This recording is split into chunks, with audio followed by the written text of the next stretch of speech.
dalam 5 tahun terakhir ini, kelompok-kelompok Islam seolah menjadi terasing di negerinya sendiri. Itu yang dia rasakan. Berapa ulama yang berjuang mendirikan republik ini? Indonesia 80% penduduknya umat Islam. Tidak pernah meminta 80% hasil sumber daya alam yang dikuasai negara untuk umat Islam. Gak ada yang minta. Ada gak dia minta? 80% umat Islam penduduk Indonesia tidak pernah meminta 80% APBN untuk umat Islam.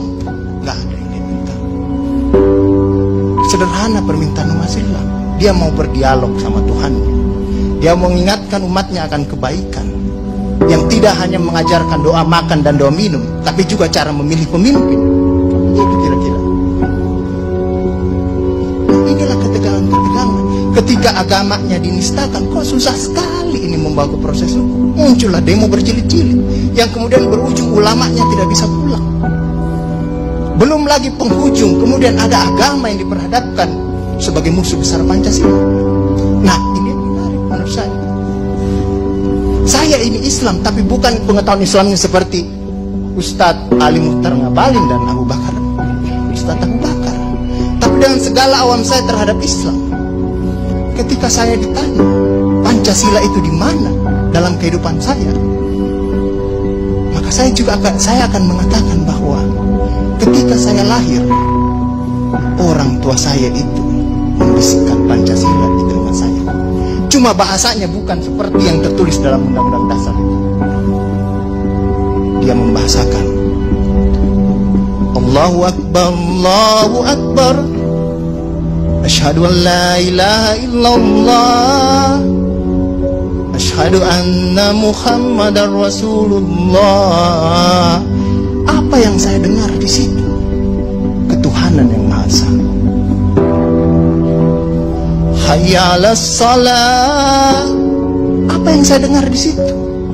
Mari kita bersatu sama-sama, karena kita akan mendirikan sholat. Dan Al-Ankabut mengatakan sholat itu mencegah kamu dari perbuatan keji dan mungkar. Ada kemanusiaan yang adil dan beradab. Saya dengar di situ. Hayya 'alal falah. Mari sama-sama menuju kemenangan. Kemenangan yang bagaimana kita peroleh? Kerakyatan yang dipimpin oleh hikmat kebijaksanaan dalam permusyawaratan perwakilan. Kemenangan yang bagaimana? Keadilan sosial bagi seluruh rakyat Indonesia. Itulah kemenangan yang kita tuju. Kita kembali lagi takbir, Allahu Akbar, Allahu Akbar, la ilaha illallah. Kita ulang lagi. Dan Pancasila yang kita tiupkan itu 5 kali sehari, belum selesai di sini, selesai bunyi terus. Ya kan Ustadz kan? Belum selesai di daerah sini, selesai bunyi bertalu-talu terus. Seluruh dunia bertalu-talu. Inilah Islam.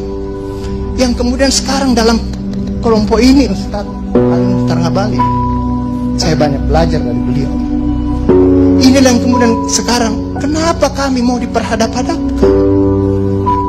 Kenapa kami ada yang menjalankan keyakinannya ketika dia celananya cingkrang, radikal,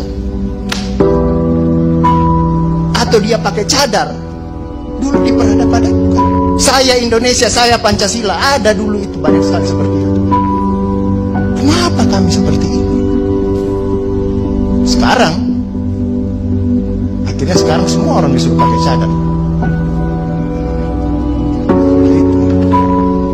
Inilah kemudian rentetan yang membuat istilah tadi Ustadz Abu Bakar, kok paranoid sekali dengan undang-undang HIP ini. Ada luka.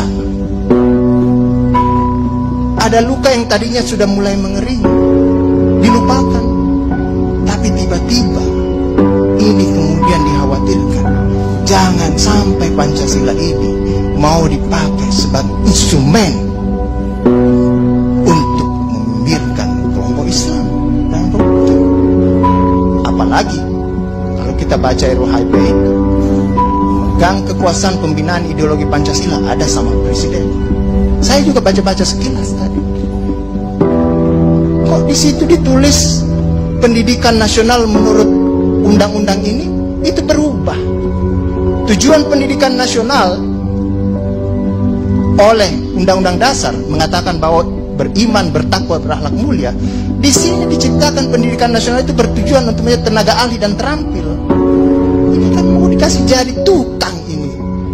bagi kapitalis kalau seperti itu berpikirnya.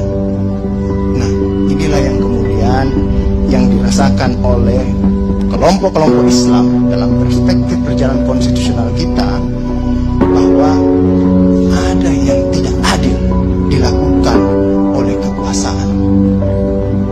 Kelompok Islam selama ini tadi yang saya katakan tidak pernah meminta apa-apa. Paling jauh kelompok-kelompok Islam mungkin dapat honor dari negara. Itu pun tidak dipakai untuk foya, dikembalikan lagi untuk membantu negara, menghidupkan santri-santri, mencerdaskan kehidupan bangsa, menciptakan manusia-manusia yang beriman, bertakwa dan berakhlak mulia. Yang sebenarnya tugas pemerintah itu dikembalikan lagi seperti itu. Itulah yang kemudian mulailah sekarang kelompok Islam sangat hati-hati kalau kemudian Pancasila ditiupkan terus, seolah-olah ini mau dijadikan instrumen untuk memarjinalkan Pancasila.